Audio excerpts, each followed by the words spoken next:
السلام عليكم ورحمة الله وبركاته. في هذا الخبر المؤسف الذي وصلنا الآن، 8 وفيات في حصيلة أولية لحادث مرور أليم ببريكة.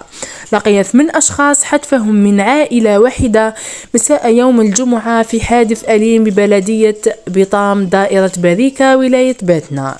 وحسب ما علم به من مصالح الحماية المدنية، فإن الحادث وقع في حدود الساعة 7:24 مساء على مستوى الطريق الرابط بين بريكة وبالسكرة بلدية منطقة الضايا. وأوضح المصدر نفسه بأن الحادث تمثل في اصطدام عنيف بين سيارة سياحية وشاحنة ذات مقطورة، مما أسفر عن وفاة 8 أشخاص بعين المكان في حصيلة أولية. نتمنى الشفاء للجرحى ويرحم ربي الموتى. لا حول ولا قوة إلا بالله العلي العظيم. إن لله وإنا إليه راجعون. اللهم اغفر لهم وارحمهم برحمتك الواسعة، وارزق أهلهم جميل الصبر والسلوان، واشفي الجرحى والمصابين.